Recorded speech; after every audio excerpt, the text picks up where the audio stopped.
श्री सत्यनारायण व्रत कथा पंचाध्यायी अथ प्रथमोध्याय। व्यास जी ने कहा, एक समय नैमिषारण्य तीर्थ में शौनक आदि 88,000 समस्त ऋषियों ने पुराण वेत्ता सूत जी से पूछा, जिस व्रत या तप से अपना अभिष्ट फल प्राप्त हो उसे सुनने की इच्छा है, हे महर्षि आप कहिए। सूत जी ने कहा, इसी प्रकार एक समय नारद जी ने भी लक्ष्मीपति भगवान विष्णु से पूछा था। जिस प्रकार भगवान विष्णु ने देवर्षि नारद जी से कहा था, उसे मन लगाकर सुनिए। एक समय योगी नारद दूसरों पर कृपा करने की कामना से अनेक लोकों में विचरित हुए। यहाँ आकर अनेक प्राणियों को विविध प्रकार के क्लेशों से दुखी और शोकीय कर्मों से क्लेशित देखकर इन प्राणियों का किस तरह नाश हो, ऐसा मन में विचार कर तत्काल विष्णुलोक चले गए।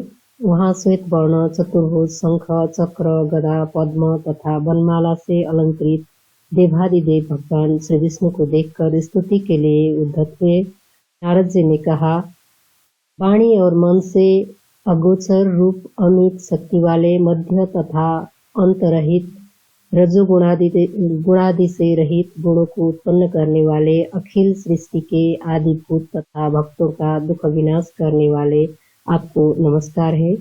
भगवान विष्णु ने स्तुति सुनकर नारद जी से कहा, हे नारद, आप क्यों आए हो और आपके मन में क्या है? हे महाभाग, आप अपना मनोरथ कहिए, मैं उन सब का उत्तर दूंगा। नारद जी ने कहा, मृत्युलोक में संपूर्ण प्राणी अनेकानेक योनियों में उत्पन्न हो अपने पाप कर्मों से दुखी हो रहे हैं। हे हो तो बतलावे, उनका दुख कैसे दूर हो। श्री भगवान ने कहा, हे नारद, आपने संसार पर कृपा करने की कामना से उत्तम बात पूछी है। जिस उपाय प्राणी मोह से मुक्त हो जाते हैं वह सुने मैं कहता हूँ।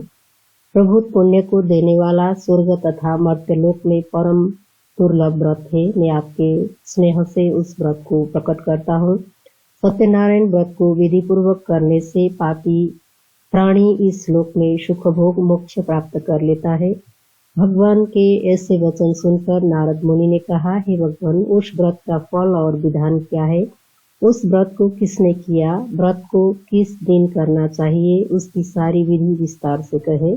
श्री भगवान ने कहा, वह दुख और क्लेश को शांत करने वाला, धन और धान्य को बढ़ाने वाला, सौभाग्य और संतति तथा सर्वत्र विजय देने वाला है तथा किसी भी दिन मनुष्य के मन में भक्ति श्रद्धा हो, उसी दिन संध्या समय सत्यनारायण की पूजा करे, विप्र और बंधु बांधवों सहित धर्म में तत्पर हो, शावाय नैवेद्य प्रसाद भक्ति से अर्पण करे, केला, फल, घी, दूध, गेहूं का चूर्ण ले।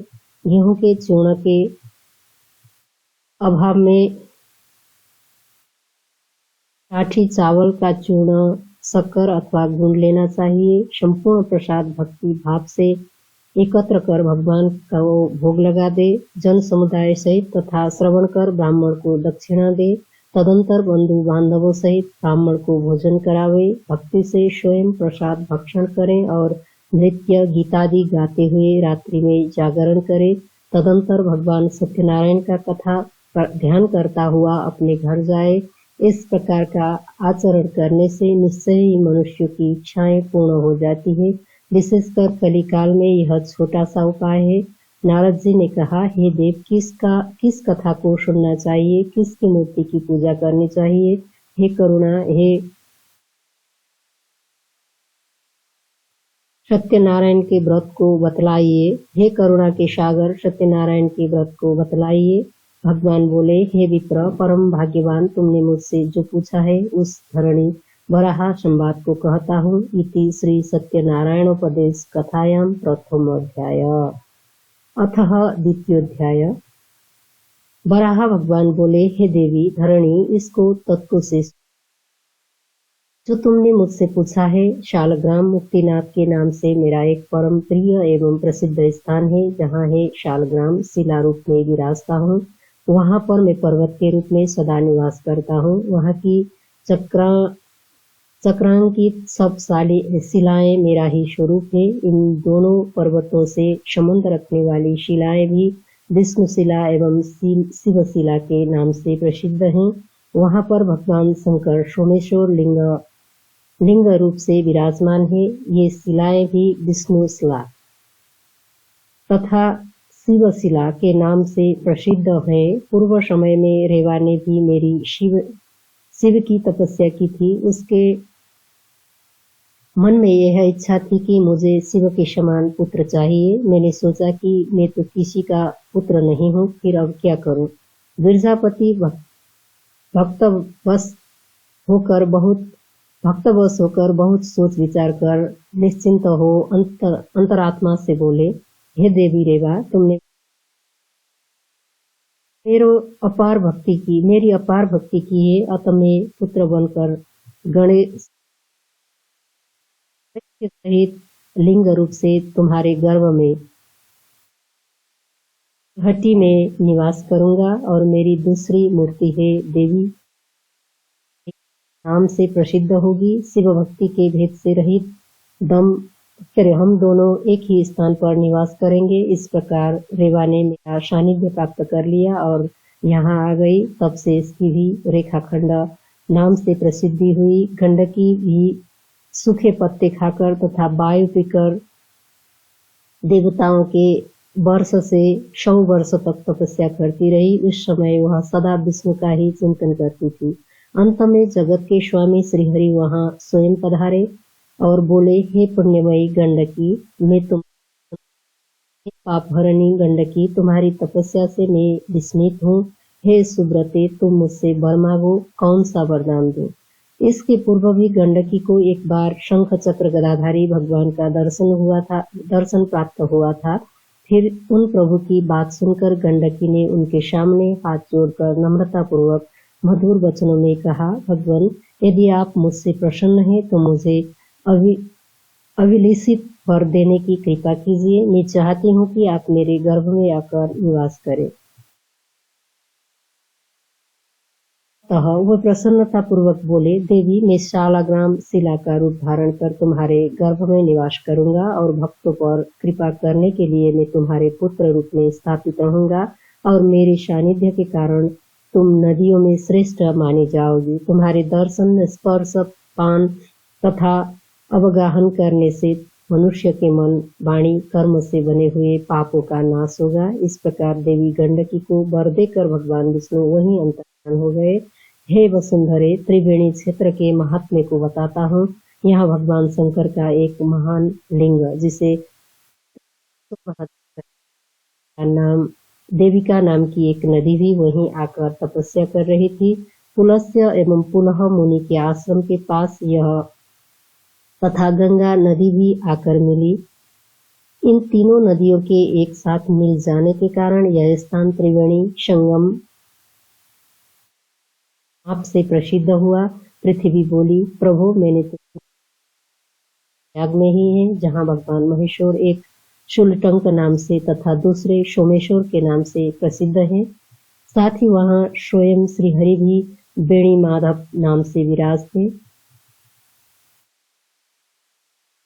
हैं। वहाँ गंगा, यमुना, सरस्वती ये 3 नदियां हैं और यह तीर्थराज के नाम से प्रसिद्ध है। वह तीर्थ भगवान केशव को प्रिय है।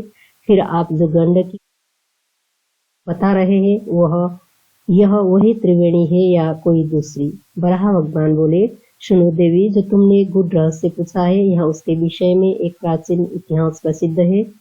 हिमालय पर्वत के रमणीय स्थल में देवता लोग निवास करते हैं। बहुत पहले जगत के हित करने के विचार से भगवान विष्णु ही तपस्या करने लगे। बहुत समय तक तपस्या करते करते उनके श्री विग्रह से एक अत्यंत दिव्य तेज प्रकट हो चर और अचर संपूर्ण संसार जलने लगा और विष्णु के गंडस्थल कपोल पसीने से भीग गए। उसी पसीने पाप नाशिनी दिव्य नदी गंगा प्रवाहित हुई। इस अद्भुत घटना से जनलोक, महरलोक प्रभृति सभी चारों दिशाओं में आश्चर्य से भर गए। अंत में वहां ब्रह्मा सहित सभी देवता भगवान शंकर तथा गण सहित प्रसन्न होकर जहां भगवान विष्णु तपस्या में स्थित थे वहां पहुंचकर उन्होंने कहा, आप सर्व समर्थ है, अखिल जगत आपसे बना है। आपके मन में क्या अभिलाषा उत्पन्न हुई जो आप तप कर रहे हो। इस पर जगत प्रभु विष्णु ने उन्हें प्रणाम करके उत्तर दिया, मैं संसार की हित कामना से तप करने के लिए उद्यत हुआ हूँ। आपके दर्शन के लिए भी मन में बड़ी लालसा थी। जगत प्रभु, इस समय आपका दर्शन पा जाने से मेरा यह मनोरथ सफल हो गया। भगवान शिव बोले, भगवान, यह मुक्ति क्षेत्र है। इसके दर्शन करने से ही मनुष्य मुक्ति पाने का अधिकारी हो जाता है, क्योंकि यहाँ आपके गंड स्थल कपोल से प्रकट हुई गंडकी नदी होगी, जिसके गर्भ में आप सुशोभित होंगे, इसमें संशय नहीं। आप जगन्नाथ रूप में स्थित हैं। जब आपका यहाँ निवास होगा तो केशव आपके संपर्क में शिव, ब्रह्मा, समस्त देवता, ऋषि, यज्ञ, तीर्थ प्राय सभी गंडकी नदी में सदा निवास करेंगे। मुक्ति भुक्ति देने वाली परम पुण्यमयी वह गंडकी जहाँ है, वहीं देविका नाम से प्रसिद्ध एक दूसरी नदी भी पर पुलस्त्य और पुलह मुनि आश्रम बनाकर सृष्टि का विधान संपन्न होने के लिए महान तपस्या कर रहे थे। तप के पूर्ण होने पर उन्हें सृष्टि करने की सुलभ हो गई। उसी समय ब्रह्मा के शरीर से एक पुण्यमयी नदी गंगा, जो नदियों में प्रधान मानी जाती है, वह तथा एक और नदी देविका ब्रह्मपुत्री गंडकी में आकर मिल गई। अतः उस महान पवित्र नदी का नाम त्रिवेणी पड़ गया। यह त्रिवेणी महापुण्य देने वाली देवताओं को भी दुर्लभ है। हे देवी, प्राचीन समय की बात है। वेद विद्या के विशारद करदम मुनि के 2 पुत्र थे, जिनका नाम क्रमशः जय और विजय था। ये दोनों यज्ञ विद्या में निपुण तथा वेद एवं वेदांग के पारगामी विद्वान थे। संयोग से कभी उन दोनों पर कुशल ब्राह्मणों को राजा मरुत ने यज्ञ के लिए बुलाया। यज्ञ समाप्त हो जाने पर राजा ने उन दोनों भाइयों की पूजा की और उन्हें प्रभुत दक्षिणा दी। अब वो दोनों ब्राह्मण घर आ गए और दक्षिणा में मिली हुई संपत्ति को बांटने लगे। बंटवारे के आरंभ में ही झगड़ा होने के कारण एक दूसरे को श्राप देने लगे। श्राप के कारण वो दोनों ब्राह्मण अलग अलग गज और ग्राह बन गए। इनमें विजय तो गंडकी नदी में जातिसार ग्राह हुआ और जय त्रिवेणी के वन्य क्षेत्र में हाथी। इस प्रकार ग्राह और गजराज दोनों को वहीं रहते हुए कई हजार वर्ष बीत गए। सांप से मोहित होकर वन और भूमि पर विचरते विचरते एक समय की बात है, वह हाथी कभी हथिनियों के झुंड को साथ लेकर त्रिवेणी में पहुंचा और उसके बीच में जाकर स्नान करने लगा। इसी क्रीड़ा खेल के दैव योग से प्रेरित वह ग्राह अपने पुराने बैर को याद करता हुआ उस हाथी के पास आया और उसका पैर पकड़ लिया। इधर वह ग्राह उस हाथी को जल में खींचने लगा। हाथी बाहर निकलना चाहता था और ग्राह उसे भीतर चाहता था। इस प्रकार मत्सर द्वेष से परिपूर्ण गज एवं ग्राह उन दोनों के परस्पर लड़ने से वहां के बहुत से प्राणियों को महान पीड़ा पहुंची। तब उस क्षेत्र के स्वामी वरुण ने भगवान श्री हरि को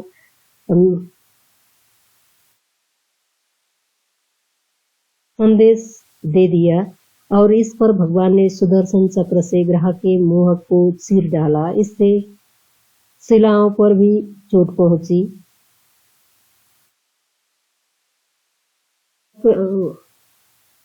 चक्र के आघात से शिलाओं से भी चिन्ह पड़ गया। उस क्षेत्र के विषय में मेरे द्वारा कहा गया। फिर जो इसके बारे में कहते हैं, जिसमें वो शिलाएं वज्र की कीट द्वारा खाई सी दिखाई है।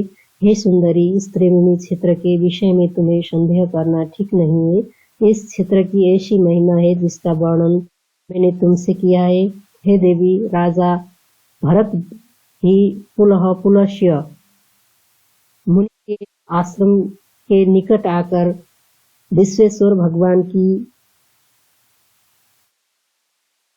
ध्यान पूरे न हो गए मेरे से क्षेत्र में विष्णु का भजन करता हुआ और अपने भक्तों का ज्ञान प्राप्त करता हुआ मनुष्य मुक्त हो जाता है। इस 3 धारा वाले तीर्थ में स्नान करके और देवताओं को तृप्त करके और योगियों की पूजा करके फिर माता के गर्भ में जन्म नहीं लेता। हे वसुंधरे, हमने तुमसे यह गूढ़ रहस्यमय क्षेत्र बतलाया है। यह क्षेत्र मुक्ति 12 योजन तक है, जहाँ मैं अपने भक्तों को आनंद देता हुआ सालग्राम शिला के रूप में स्वयं निवास करता हूँ।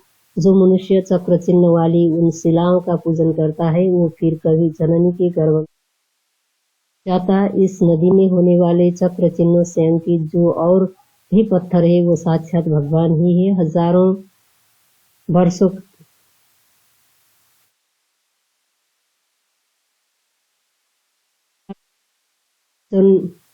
करने वाला मनुष्य भी शालग्राम शिला के जल को पीकर तत्क्षण पवित्र, हजारों पाप का करने वाला मनुष्य भी शालग्राम शिला के जल को पी करके तत्क्षण पवित्र हो जाता है। स्त्री को शालग्राम का पूजन नहीं करना चाहिए। स्वर्ग की निष्ठा करने वाली स्त्री हो, शालग्राम का पूजन नहीं करना चाहिए, चाहे वह सधवा हो अथवा विधवा हो। यदि कोई नारी जन्मशील और गुणों से भले ही युक्त हो, किंतु यदि वह मूर्खतावश सालग्राम का स्पर्श कर लेती है, तो वह अपने सभी पुण्य को नष्ट कर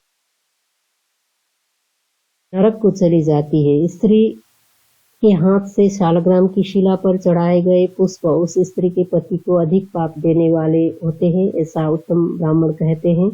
और वह पति जब तक 14 इंद्रों का राज्य रहता है, तब तक वह नरक में वास करता है। कोई भी पापी अथवा ब्रह्म हत्या करने वाला मनुष्य भी शालग्राम शिला के जल को पी करके परम गति को प्राप्त हो जाता है। सत्यनारायण व्रत के समय जो शालग्राम का पूजन करता है, वह इस लोक में सुखों को भोग कर अंत में सत्यपुर को प्राप्त होता है। जो अपनी बुद्धि की शुद्धि के लिए सत्यनारायण के व्रत को सुनता है, वह अपने 7 कुल आगे के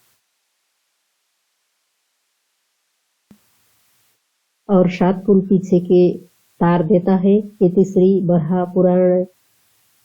बराह पुराणे रेचा खंडे रेवा खंडे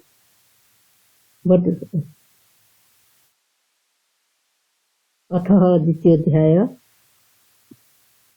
श्री सत्यनारायण व्रत कथाम सालग्राम नाम महात्म्य द्वितीयोध्याय अथम तृतीयोध्याय जैसा है। तथा हाथ से गिरा दिए और कहा, व्याध ने कहा, ब्राह्मण ने आपको मारने के विचार से ही यहाँ आया था, किंतु आपको देखते ही पता नहीं अक्रूर बुद्धि अब कहाँ चली गई। मेरा जीवन सदा पाप करने में ही बीता है।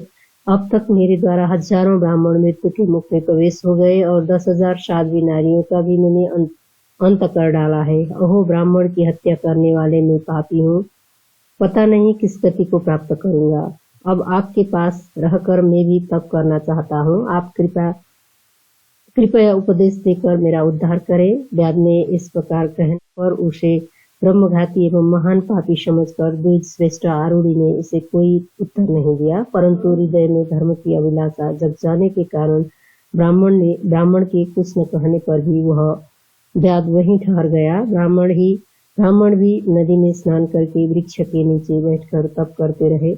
बराह भगवान बोले, इस प्रकार नियमित उन दोनों का धर्म बात है। आरुणी स्नान करने नदी में के जल में भीतर गए से व्याकुल बाघ तब तक उन शांत स्वरूप मुनि को मारने के लिए आ पहुंचा। जल के भीतर ब्राह्मण को बाघ तब तक मार पाता कि इसी बीच व्याधा ने बाघ को मार डाला। उसके बाघ के शरीर से जिस समय बाघ ब्राह्मण पर झपटा था, उस समय घबराहट के कारण ओम नमो नारायण यह मंत्र मुंह से निकल गया। बाघ के प्राण तब तक उसके कंठ में ही रहे थे। उसने यह मंत्र सुन लिया। प्राण निकलते समय केवल इस मंत्र के सुन लेने से वह एक दिव्य पुरुष के रूप में बदल गया। तब उसने कहा, द्विजवर जहाँ भगवान विष्णु विराजमान है, मैं वहीं जा रहा हूँ। आपकी कृपा से मेरे सारे पाप धुल गए और मैं शुद्ध एवं कृतार्थ हो गया। इस प्रकार उस पुरुष के कहने पर विप्रवर आरुणि ने पूछा, नरश्रेष्ठ तुम कौन हो? राजेंद्र, तब पूर्व जन्म में तो बात बीती थी, इसे बतलाते हुए कहने लगा, इसके पहले जन्म में मैं दीर्घबाहु के नाम से प्रसिद्ध एक राजा था। समस्त वेद संपूर्ण धर्मशास्त्र मुझे भली प्रकार ज्ञात थे, पर अन्य ब्राह्मणों से मेरा कोई प्रयोजन नहीं था। मैं प्राय ब्राह्मणों का अपमान भी कर देता था। मेरे इस व्यवहार से सभी ब्राह्मण क्रोधित हो गए और उन्होंने मुझे भीषण श्राप दे दिया, तू अत्यंत निर्दयी बाघ हो जाएगा। मुझे श्राप दे दिया। जगत गुरु ब्राह्मण का कभी अपमान नहीं करना चाहिए और न होते हुए देखना ही चाहिए। यह विश्व के प्रथम पूज्य हैं, क्योंकि तेरे द्वारा ब्राह्मण का भीषण अनादर हो रहा है। तुझे किसी बात का स्मरण भी न रहेगा। अरे प्रचंड मूर्ख, मृत्यु के समय भगवान नारायण का नाम तेरे कानों में पड़ेगा। हे प्रवर, वो सभी ब्राह्मण वेद की पारगामी विद्वान थे, उनका भीषण श्राप मुझको लग गया। मुझे जब ब्राह्मणों ने श्राप दिया तो मैं उनके पैरों पर गिर पड़ा था, उनकी कृपा पूर्वक क्षमा की भीख मांगी। अतएव उन्होंने मेरे उद्धार की भी बात बता दी और कहा, राजन, प्रत्येक छठे दिन मध्याह्न काल में जो कोई तुझे मिले उसे तुम खा जाना, वह तेरा आहार होगा।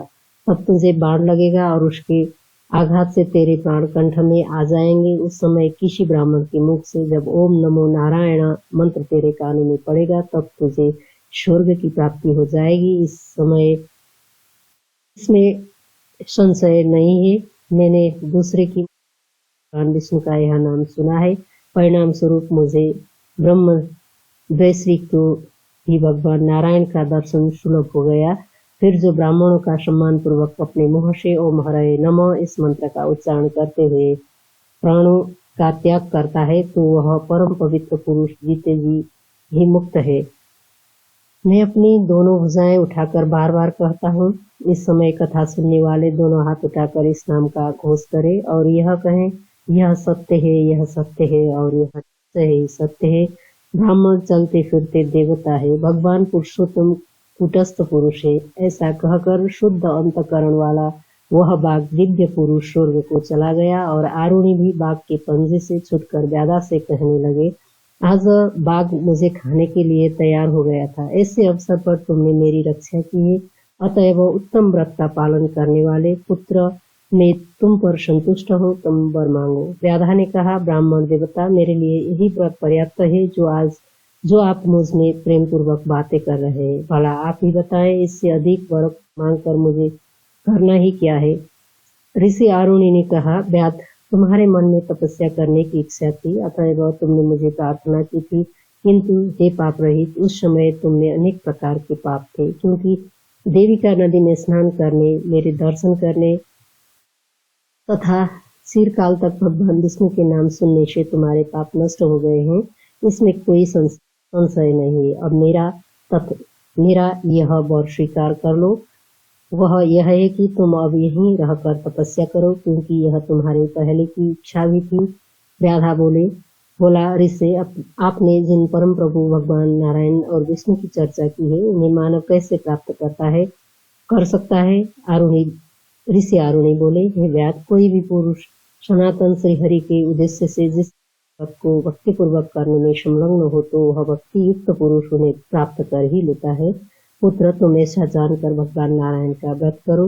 व्रत का रूप यह है, कभी भी गणान्न ब्राह्मण समाज के लिए बना हुआ भोजन नहीं खाना चाहिए और झूठ भी नहीं बोलना चाहिए। आज मैंने तुमसे जो इस बात बताई है, यह बिल्कुल सत्य है। अब तुम तपस्वी बनकर जब तक इच्छा हो यहाँ रहो। भगवान बराह कहते हैं, वसुंधरे, अरुणि को यह निश्चय हो गया कि मोक्ष पाने के लिए अत्यंत चिंतित है।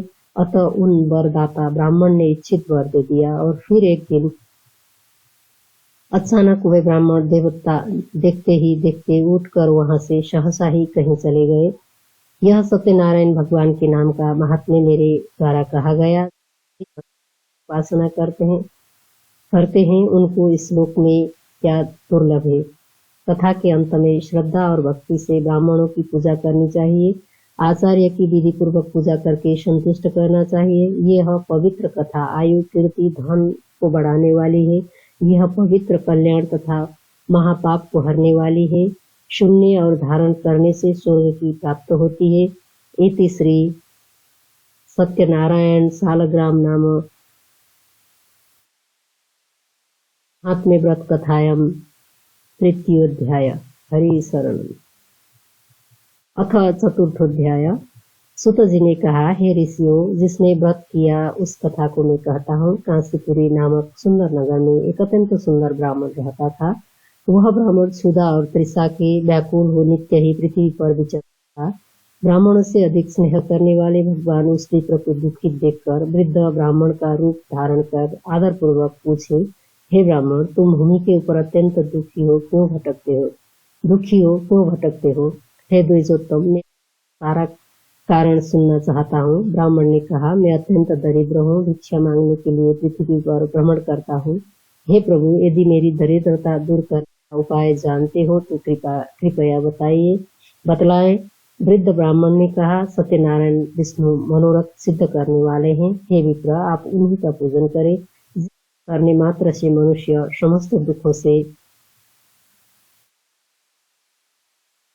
हो जाता है। विधि पूर्वक व्रत को बतलाकर वृद्ध विप्र रूपधारी सत्यनारायण भगवान वही अंतर्ध्यान हो गए।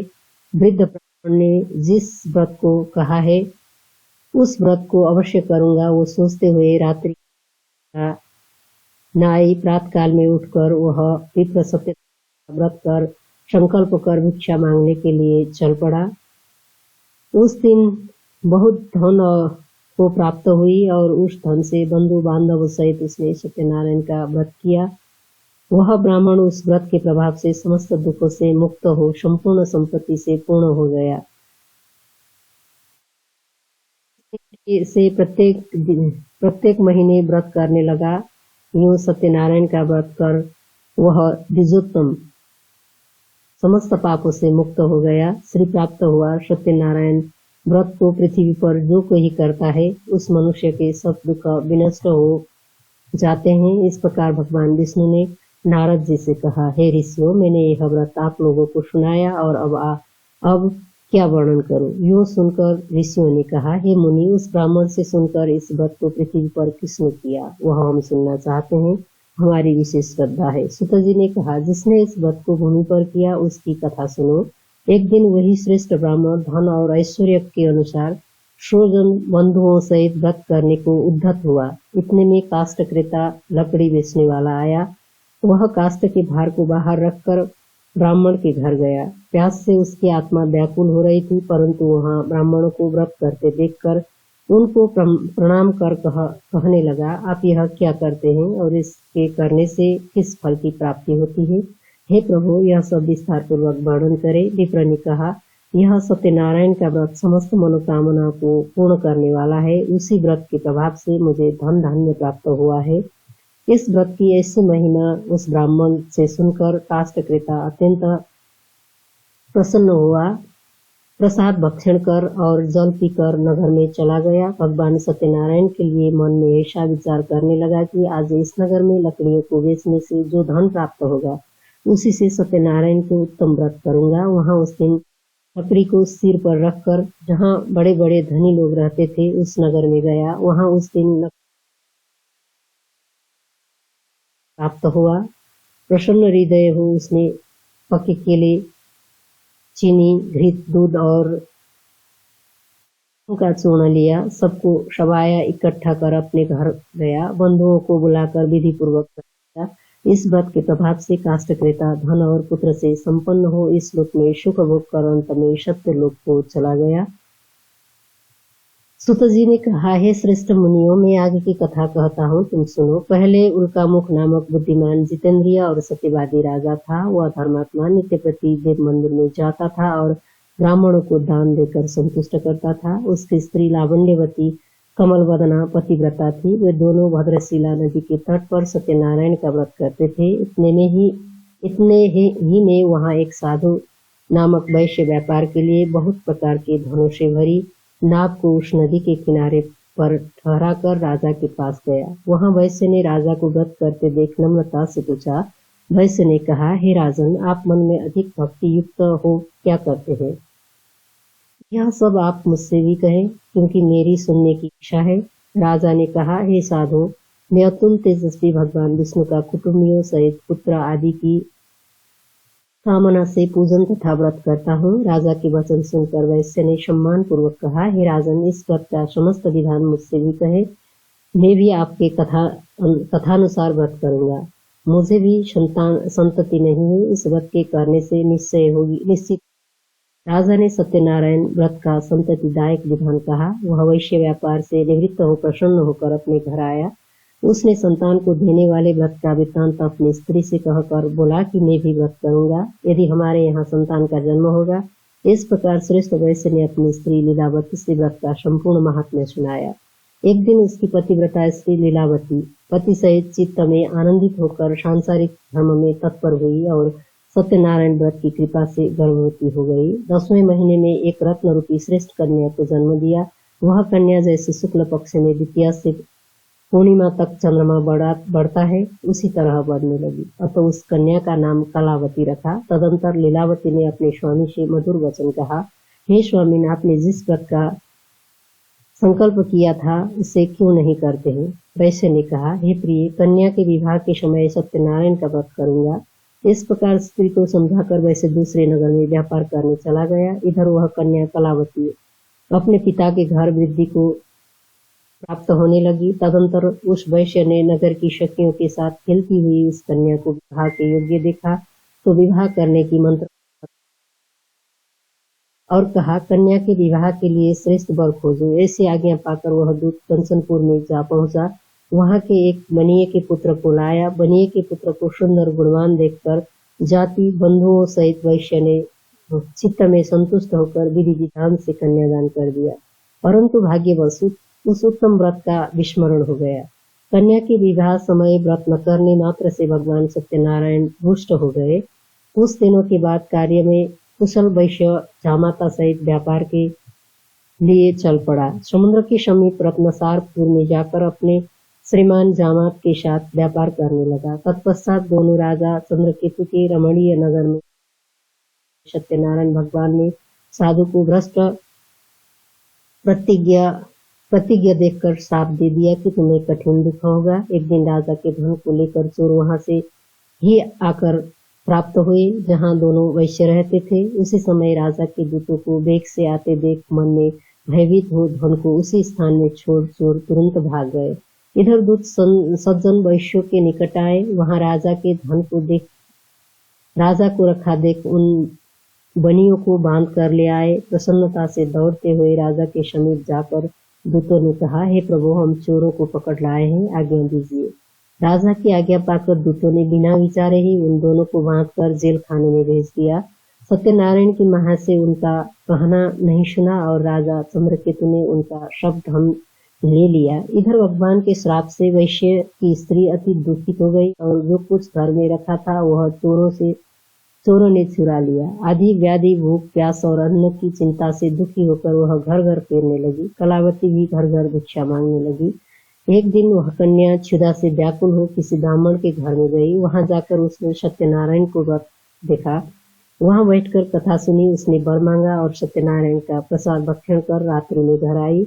उसकी माता कलावती से प्रेम सहित पूछने लगी, हे पुत्री, रात्रि तक तुम कहाँ थी और तेरे मन में क्या है? तुरंत ही कन्या ने माता से कहा, माता, मैंने ब्राह्मण के घर मनोरथ सिद्ध करने वाला व्रत देखा है। कन्या के वचन सुनकर वैश्य की स्त्री प्रसन्न हो सत्यनारायण व्रत करने को उद्यत हुई।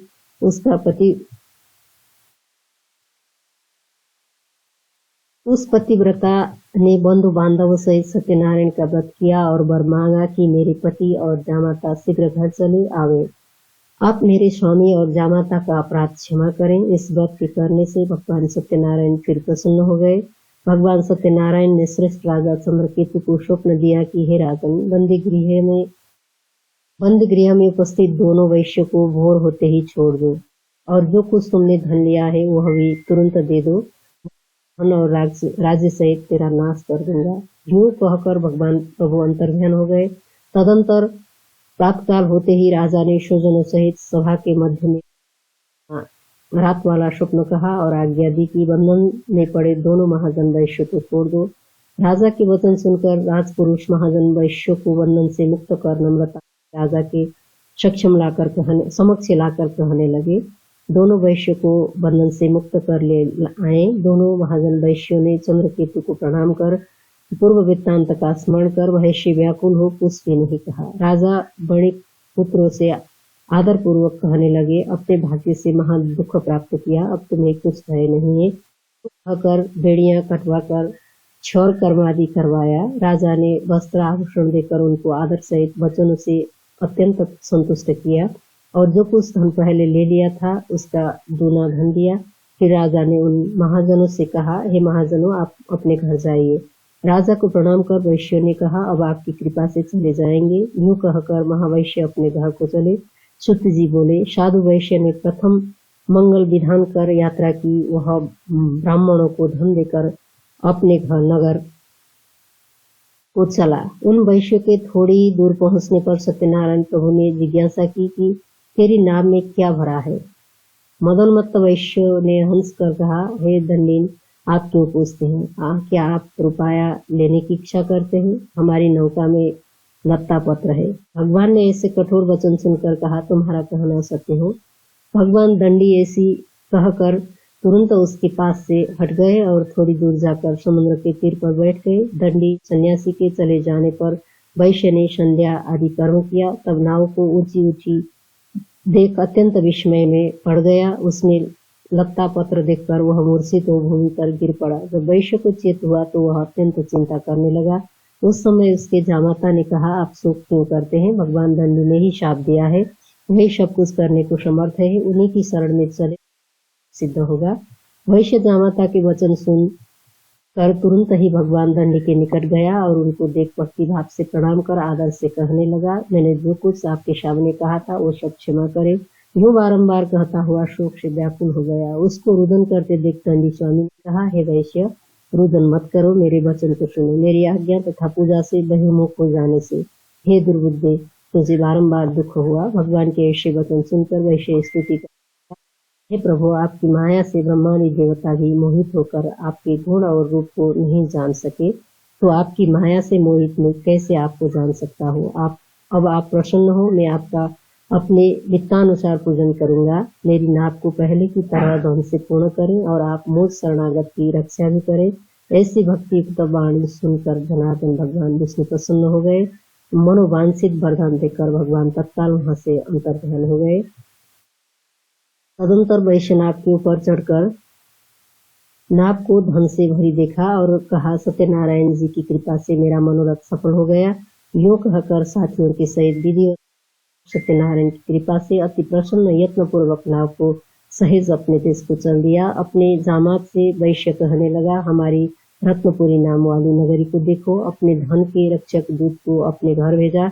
वह दूत नगर में बनिए की स्त्री को देख प्रणाम कर अविष्ट वचन कहने लगा। जामाता बांधव एवं धन सहित सेठ जी नगर के निकट आकर प्राप्त हुए हैं। दूत के मुख से ऐसी वाणी सुनकर वह पतिव्रता अत्यंत प्रसन्न हुई और वह सत्यनारायण की पूजा से निवृत्त हो अपनी कन्या से बोली, हे पुत्री के दर्शन करने जाती हूँ, तुम शीघ्र आना। माता के ऐसे वचन सुन और चटपट व्रत समाप्त कर प्रसाद का त्याग कर वह भी पति के दर्शन को चली। भगवान रुष्ट हो पति युक्त नाव को धन सहित जल में डुबा दिया। कलावती कन्या तट पर अपने पति को न देखकर महाशोक से रुदन करती हुई भूमि पर गिर पड़ी। अलक्षित हुई नाव और महादेव की कन्या को देखकर वैश्य मन में अत्यंत भयभीत होकर आश्चर्य हुआ। सब मल्लाह भी चिंता करने लगे। तदंतर लीलावती कन्या को दुखी देखकर अत्यंत व्याकुल हो दुख से रुदन करने लगी। फिर पति से कहा, अभी नौका सहित अलक्षित कैसे हो गए? मैं नहीं जानती कौन से देव के प्रकोप से नाव डूब गई। सत्यनारायण के महात्मा को जानने की शक्ति किसमें है? लाभ करने लगी। लीलावती कन्या को गोद में उठाकर रुदन करने लगी और कलावती कन्या स्वामी के नष्ट होने पर अत्यंत दुखित हो अपने पति की हड़ाऊ ले सती होने के लिए मन में निश्चय किया। कन्या के ऐसे चरित्र को देखकर धर्मवेत्ता वैश्य अपनी स्त्री सहित अत्यंत शोक से संतप्त हो चिंता करने लगा। आपको सत्यनारायण ने हर लिया है या मैं ही सत्यनारायण की महामाया से मोहित हो रहा हूँ? मैं धन और विभव के अनुसार सत्यनारायण की पूजा करूंगा। उसने मनोरथ सबको बुलाकर सुनाया। बारंबार पृथ्वी पर दंड के समान गिरकर सत्यनारायण को प्रणाम किया तो दिन जनों के पालन करने वाले सत्यनारायण भगवान प्रसन्न हो गए। भक्तों की पालन करने वाले भगवान ने साधु को आकाशवाणी द्वारा कहा, तेरी कन्या प्रसाद को परित्याग कर अपने पति को देखो हो गया है। यदि यह घर जाकर प्रसाद का भक्षण कर फिर आए तो हे वैसे तेरी कन्या का पति मिल जाएगा। कन्या ने आकाश मंडल से ऐसा वचन सुना। तुरंत घर जाकर प्रसाद का भक्षण कर फिर लौट कर आई तो उसने पति को देखा। कलावती कन्या ने पिता से कहा, हे पिता, अब घर चले, विलंब क्यों करते हैं। कन्या के ऐसे वचन सुन सेठ जी विधान पूर्वक सत्यनारायण का पूजन कर बंधुगणों सहित अपने निवास स्थान को गए। गणित पुत्र संतुष्ट हो पौर्णमासी और संक्रांति को सजग सत्यनारायण का पूजन करने लगा। श्री सत्यनारायण की कृपा से इस लोक में सुख भोग कर अंत में वैकुंठ को चला गया। इति श्री सत्यनारायण व्रत कथा चतुर्थोध्याय। अथ पंचमोध्याय। सुतजी ने कहा, हे मुनि श्रेष्ठ, इसके अनंतर और भी वर्णन करता हूँ, तुम सुनो। प्रजा का पालन पोषण करने वाले निरंतर एक तुंगध्वज नाम का राजा था। उसने भी सत्यनारायण के प्रसाद का त्याग कर दुख पाया था। एक समय वह वन में गया और बहुत प्रकार के पशुओं को मार कर बरगद के नीचे बैठकर देखा कि भक्ति भाव से संतुष्ट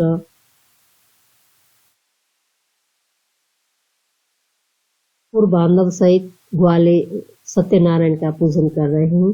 उसी समय राजा ने अहंकार से पूजन देखकर कि समीप नहीं गया और प्रणाम भी न किया। सब लोग सत्यनारायण के प्रसाद को राजा के निकट रखकर इच्छा अनुसार प्रसाद भक्षण करने लगा, परंतु राजा उस प्रसाद का परित्याग कर अपने घर चला गया। उसके 100 पुत्र तथा जो धन धान्य था सब नष्ट हो गया।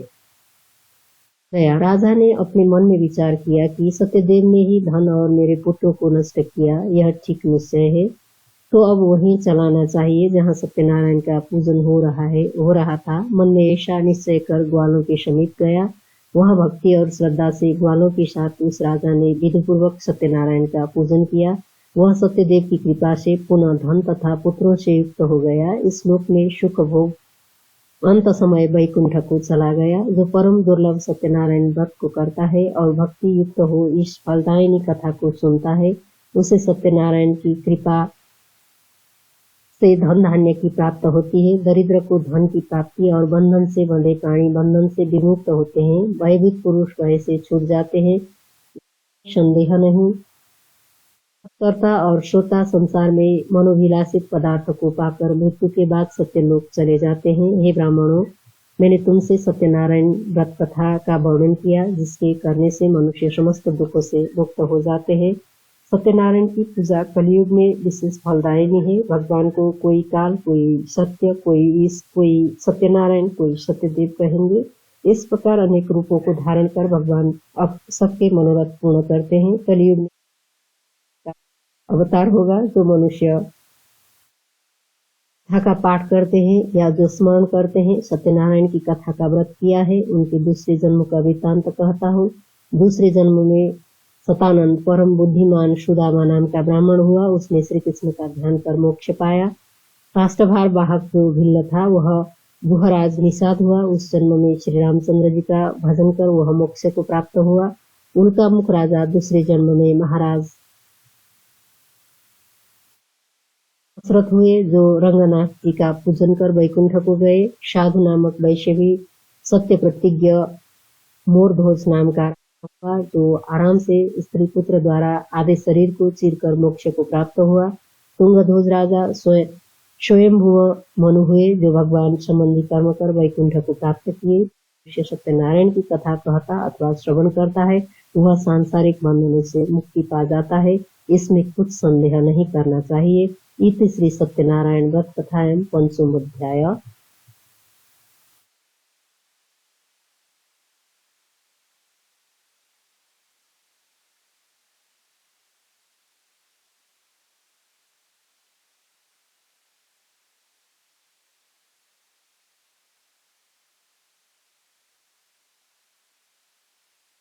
कथा के पश्चात हवन। मुस्तिका बड़े हाथ के बराबर लंबी चौड़ी वेदी गोबर से लीप कर आम या पलाश की लकड़ी रख अग्नि स्थापना कर यजमान हवन करने वाले ब्राह्मणों का वर्ण करे।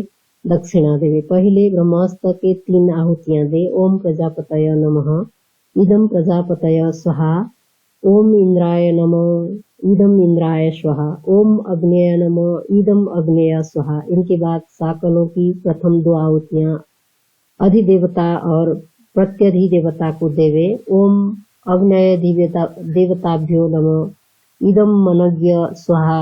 ओम प्रजापति प्रत्यधिदेवताभ्यो नमः। इदं प्रजापतय स्वाहा। पश्चात गणेश, गौरी, नवग्रह, सूर्य, चंद्रमा इत्यादि वरुण आदि को क्रमशः आहुति देवे। ओम गौरीय स्वाहा। ओम सूर्याय नमः। इदं सूर्याय स्वाहा। ओम चंद्रमसे नमः। इदं चंद्रमाय स्वाहा। ओम मंगलाय नमः। इदं मंगलाय स्वाहा। ओम बुधाय नमः। इदं बुधाय स्वाहा। ओम बृहस्पतय नमः। इदं बृहस्पतय स्वाहा। ओम शुक्राय नमः। ओम शुक्राय स्वाहा। ओम शनय नमः। इदं शनय स्वाहा। ओम राहवे नमः।